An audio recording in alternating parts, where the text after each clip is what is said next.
12월 6일 금요일 새벽입니다. 오늘 같이 기도하실 말씀은 요한복음 20장 19절에서 23절입니다. 19절 이날 곧 안식 후 첫날 저녁 때 제자들이 유대인들을 두려워하여 모인 곳의 문들을 닫았더니 예수께서 오사 가운데 서서 이르시되 너희에게 평강이 있을지어다. 아멘.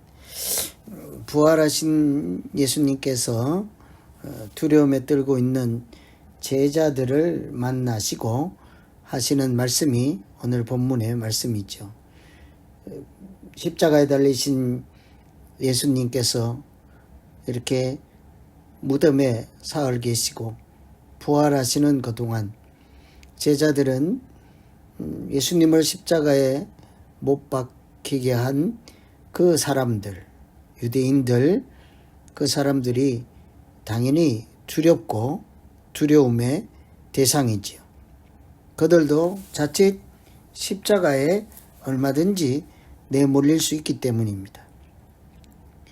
그런 두려움에 휩싸여 있고 숨어 있는 제자들을 예수님께서 부활하신 다음 찾아가시고 무슨 말씀을 하셨는지 또 어떻게 하시는지를 보시면서 부활을 만난 사람으로서 어떻게 살아야 하는지 이런 것들을 생각하며 같이 오늘 말씀으로 기도하시면 되겠습니다. 우선 평강을 주노라 하는 말씀이 있죠. 19절에 예수님께서 오사 가운데 서서 이르시되 너희에게 평강이 있을지어다. 이 말씀을 하신 다음 예수님은 손과 옆구리를 보이시고 제자들에게 그들이 따르던 주님 나사렛 예수 그리스도이심을 보여주셨죠. 십자가에 달리신 예수님이라는 것을 손과 옆구리를 보이시고 예수님이 확실하다 하는 것을 그들에게 보여주었습니다. 이것은 그만큼 제자들이 예수님에 대해서 이렇게 아직도 잘 알지 못하고 있을 때이다 하는 것을 짐작할 수 있죠. 그래서 한 번 더 예수님께서 평강이 있을지어다 라고 평강을 선언해 주셨습니다. 아마도 두려움에 사로잡혀 있어서 마치 얼음처럼 얼어붙은 사람들 제자들에게 아무것도 할 수 없는 그들에게 무엇이 필요했는지 너무 잘 아시기 때문일 것입니다. 그들에게 지금 당장 필요한 것은 평강이었습니다. 두려움에 휩싸여 있는 그들에게 그래서 예수님께서 평강을 선언하심으로 그들의 두려움을 해결해 주셨죠. 그들은 당시에 이렇게 우리들처럼 우리도 무엇에 놀라거나 얼어붙으면 이렇게 정신은 멀쩡해도 손도 움직이지 않고 발도 움직이지 않는 그런 경험들을 하지 않습니까? 당시 제자들은 예수 그리스도께서 십자가에 달리시고 운명하시는 것을 보고 혼비백산하고 두려움에 휩싸여 있었습니다. 아무것도 할 수 없는 무기력한 상태라고 할 수 있겠죠. 그들에게 예수님께서 하신 일은 가장 먼저 하신 일은 평강이 있을지어다. 여러분 우리도 무엇을 하든지 우리 안에 먼저는 평강이 있어야 그 다음에 이 일을 감당할 수 있지 않겠습니까? 평강이 그들을 다시 숨쉬게 하는 하나님의 은혜와 능력이죠. 평강이 그들을 다시 사명으로 살아갈 수 있도록 하는 하나님의 능력이라 하겠습니다. 이처럼 예수님께서는 그들에게 평강을 선언하시고 사명으로 살아갈 수 있도록 인도해 주시죠.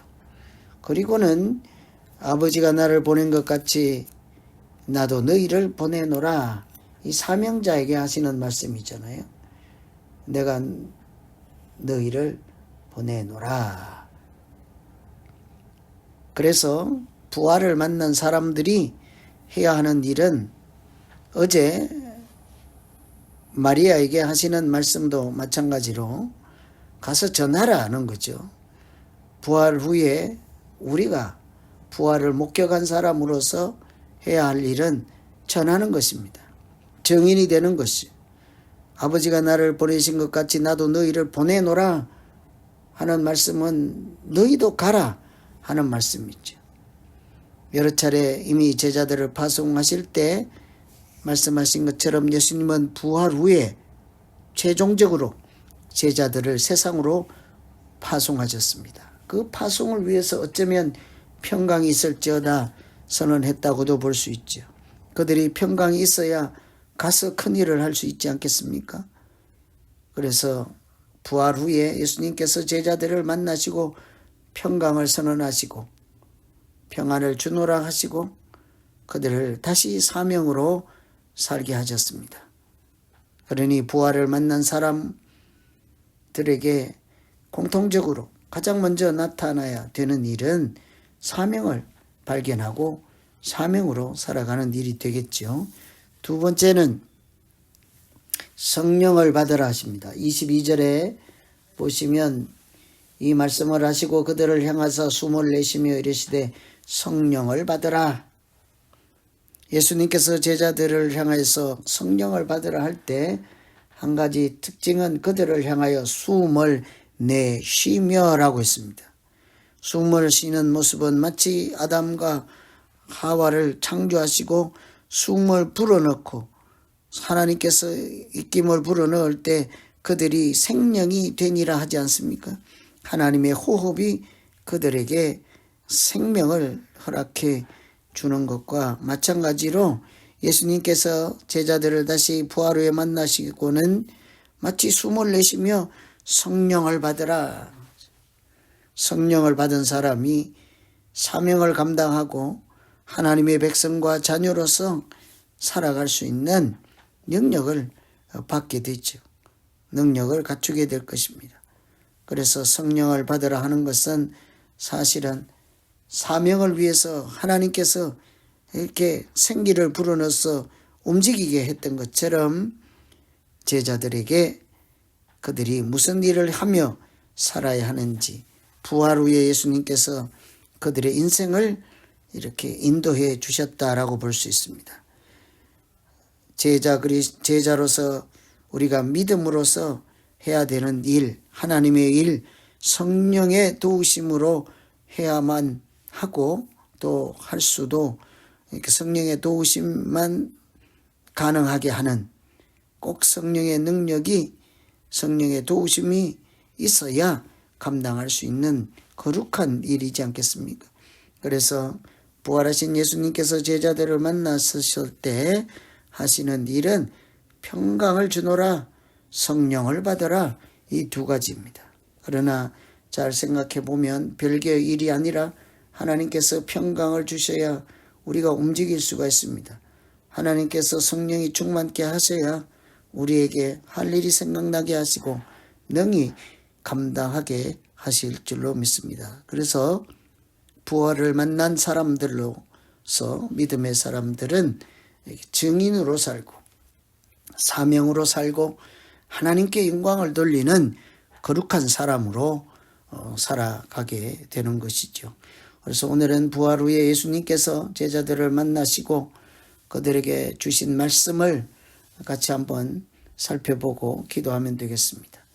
그 예수님께서 주신 평강을 주노라, 성령을 받으라, 이 두 가지와 부활을 만난 우리가 어떻게 이 세상을 살아야 하는지를 생각하시고 이제 같이 한번 기도하겠습니다. 하나님 아버지, 부활 예수님께서 제자들을 찾아가시고 평강을 주시고 성령을 받으라 하시고 그들에게 성령을 충만케 하셨습니다. 그들의 평강이 있어야 하나님 나라의 일에 쓰임받지 않겠습니까? 주님, 우리에게도 평강을 주셔서 우리 마음에 혼미하고 혼비백산하지 않게 하시고 평강으로 하나님의 일을 능히 감당할 수 있는 믿음의 일꾼들 다 되게 하여 주시옵소서.